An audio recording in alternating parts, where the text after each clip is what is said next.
Hello, c'est Olaf. Ceci est épisode 2 de mon Road to Guadeloupe Tree. Et aujourd'hui, on va parler nutrition.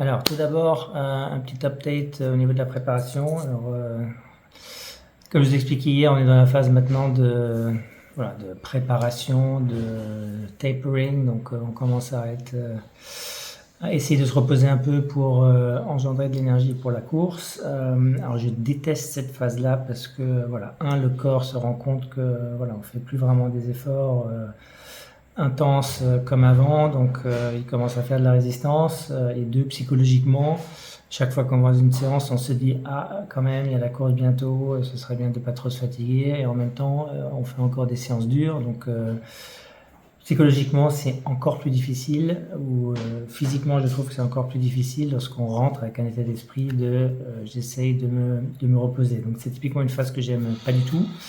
Mais bon, ce matin, j'ai fait la séance 25 fois 100 mètres sur 1,35. Ça s'est plutôt bien passé. Hey Fred, Ça y est, là, il est prêt, là, il est chaud. 25 fois 100 mètres, après la semaine dernière, un échec cuisant, on va réussir au moins à finir cette semaine. Donc, Il faut terminer sur des bonnes choses. Il est prêt c'est pour bon la pour le Guadeloupe. moral. Bon, après la séance de natation, 25 fois 100 mètres départ 1,35, je suis allé direct à l'aéroport pour faire un premier footing long depuis cet été. En gros, donc 15 km, une 11. Donc c'est quoi? C'est du 4,40 et quelques. 4,47 de moyenne. Mais ouais, difficile. Pourtant, il n'y a pas de soleil, mais bon, humide. Et bon, parti tranquille, mais le rythme cardiaque vachement monté. À la fin, j'étais à 160. Et surtout, ça avait l'air, même si physiquement, ça avait l'air facile. Donc bon, ça veut dire qu'il faut encore un peu de repos d'ici la course. Espérer, parce que dans la course, l'idée, c'est quand même de courir en 4,15, 4,20. Peut-être un peu plus vite les 10 premiers kilomètres sans mourir. Donc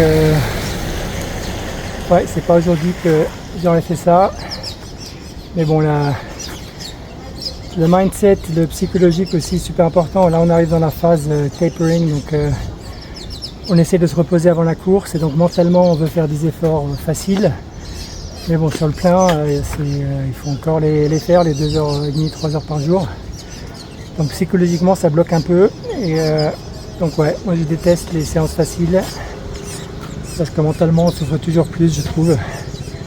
Mais bon, content d'avoir pu courir 15 km pour la première fois, juste en sentant un petit peu les tendons, pas vraiment mal, donc on continue, allez. Oui, donc quand même un peu crevé aujourd'hui, j'ai peut-être pas assez mangé non plus, pas assez bu, j'en reparlerai un peu au niveau de la nutrition, mais bon, le reste de la journée c'est repos, et puis on a quand même un assez gros week-end. Donc on va essayer de se reposer un peu aujourd'hui, mais ça continue à bien se passer, donc plutôt confiant.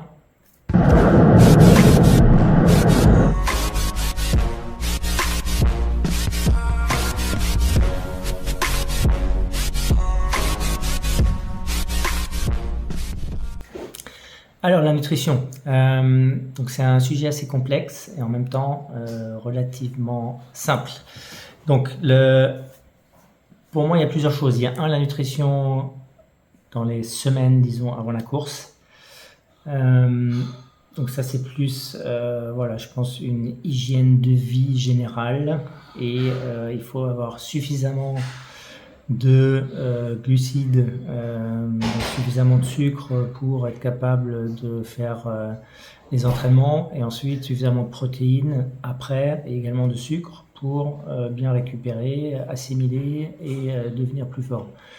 Donc là aussi, petit conseil, c'est dans les 30 minutes après l'entraînement que c'est super important de manger quelque chose et de bien manger, parce que c'est là où les cellules sont le plus réceptives à prendre de l'énergie pour récupérer de la séance. Donc surtout n'attendez pas 1 heure et demie après une séance d'entraînement pour manger quelque chose.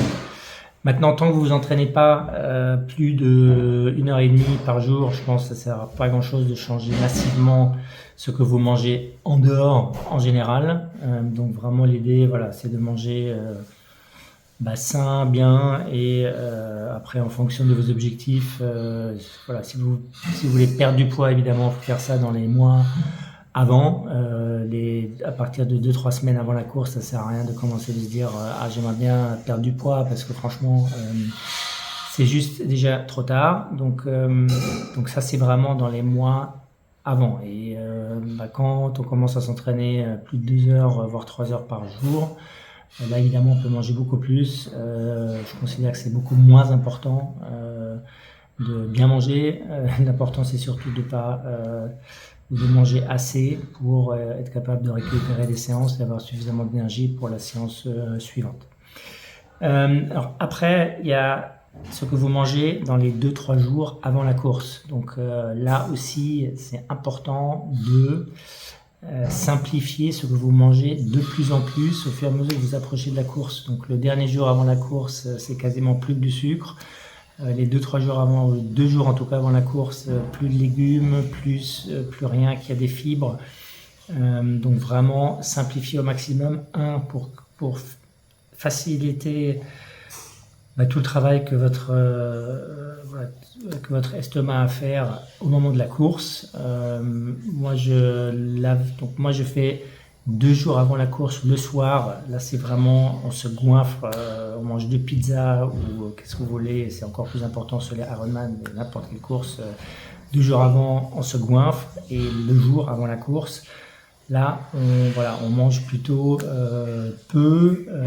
On essaie de prendre un maximum de sucre avec des boissons. Moi, je fais la moitié quasiment de tout ce que je mange, c'est des haribots, parce qu'on n'a pas besoin d'aller aux toilettes. Parce que voilà, et donc ça facilite aussi le transit intestinal, pour que avant le matin de la course et pendant la course, on n'ait pas envie d'aller aux toilettes. Donc la nutrition, encore une fois, pour ce qui est entraînement avant la course et la course, ce qui est important, c'est le sucre, le sel et la caféine. Donc ça aussi, il faut évidemment tout tester un petit peu avant, mais surtout quand on fait des courses dans les climats chauds comme ici, et même pour tous les entraînements, etc. Le sel, c'est extrêmement important aussi. Donc prendre suffisamment de sel. Il y a des pastilles également effervescentes, etc., qui permettent de donner du sel. Parfois il y a du magnésium aussi dedans, mais surtout du sel, du sodium, pour retenir plus d'eau dans le corps et pour ne pas se déshydrater pendant la course et avant la course. Donc ça, pareil, les 2-3 jours avant, on commence à se goinfrer de sel, à prendre des pastilles ou effervescents, et à pas seulement prendre des sucres, et se retrouver le jour où la veille de la course, c'est déjà déshydraté. Donc moi typiquement,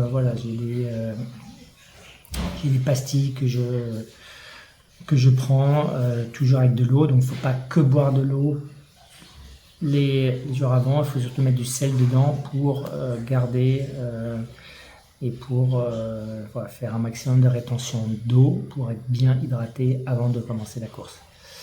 Donc ça, c'est les jours avant. Donc on simplifie, on enlève tout ce qui est fibre, et on prend un maximum de sel et de sucre pour avoir vraiment toutes les batteries chargées à fond. Et après, pour la course elle-même, donc là, ça devient assez technique. Donc il faut bien regarder sur tout ce que vous prenez, gel, poudre, etc. Donc moi, typiquement, je prends uniquement des trucs liquides, donc poudre plus gel. Et l'idée, c'est il faut essayer de prendre un maximum de glucides. Donc, il y en a maintenant qui arrivent à faire jusqu'à 100 grammes par 100 grammes par heure. Donc, essentiellement, évidemment, à prendre pendant le vélo.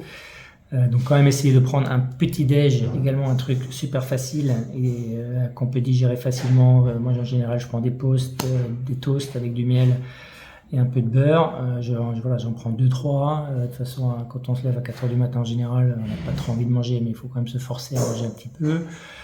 Je prends typiquement un peu de coca et après c'est de l'eau avec des pastilles de sel et un gel avant le départ pour rester bien hydraté.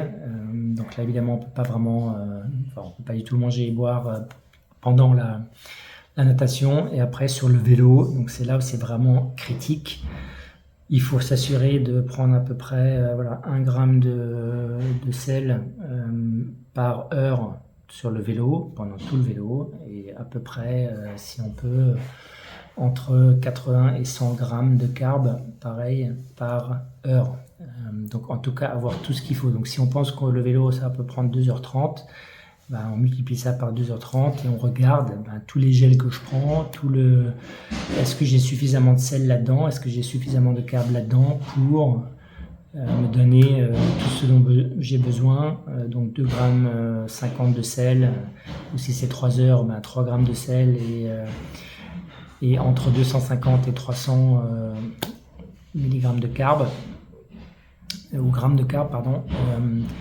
Donc je regarde bien les étiquettes des trucs pour voir est-ce que c'est possible est-ce que je vais avoir suffisamment de sel, est-ce que je vais avoir suffisamment de sucre. Et après la caféine. Donc le caféine, ça marche super bien également pour quand même, pour se sentir mieux, pour être capable de pousser plus, etc. Donc moi, je prends de la caféine. Et donc, j'essaye de prendre ça sur un full Ironman, c'est à partir de la moitié du vélo. Et par contre, comme sur les fortes distances, comme ça prend quand même un peu de temps à rentrer dans le corps, relativement vite, au bout d'une demi-heure sur le vélo, sur un half ou un L, je commence à prendre des carbs et de la caféine. Voilà. Et donc il faut bien regarder les étiquettes. Moi je me fais typiquement une spreadsheet pour être clair sur je mixe en général tout ce qui est, donc j'ai 2 bouteilles typiquement sur le vélo, donc ça me va. Et après le reste je le mixe dans une petite bouteille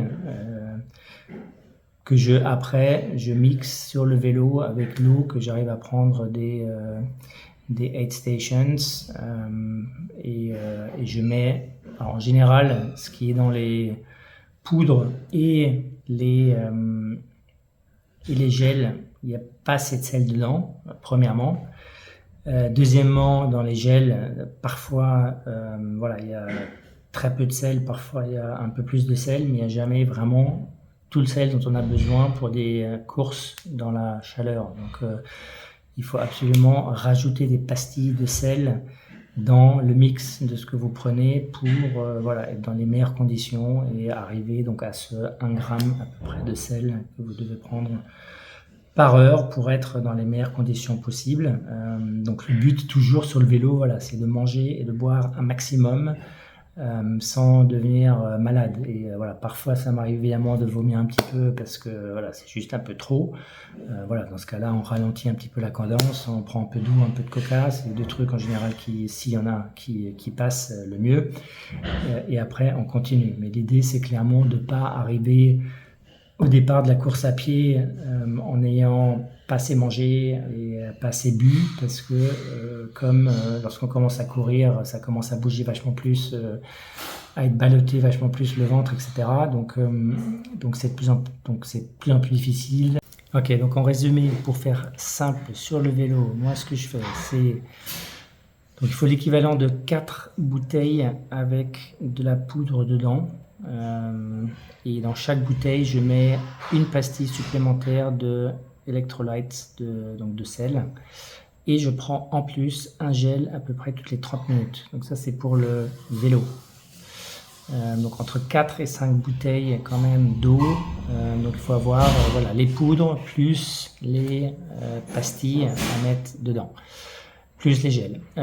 Et après, sur la course à pied, typiquement, je prends deux gels supplémentaires et j'essaie de mixer avec du sel supplémentaire, qu'on est à quand même 1h30, donc 2-3 pastilles de sel que j'essaie de prendre dans un petit flasque en plastique que je prends avec moi. Donc ça, c'est pour un half, pour être sûr d'avoir quand même suffisamment de sel et de sucre, surtout que voilà, sur des Ironman typiquement on a du Gatorade ou des boissons, on a des gels, etc.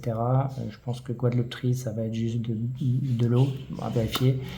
Mais donc s'il n'y a que de l'eau, il faut être sûr d'avoir suffisamment de trucs, y compris sur la course à pied, pour pouvoir tenir la distance. Voilà.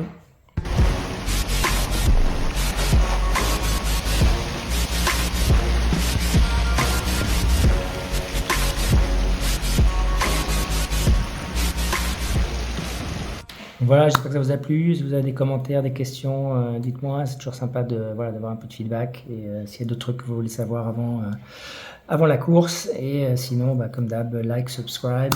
Et voilà, j'espère que c'est utile.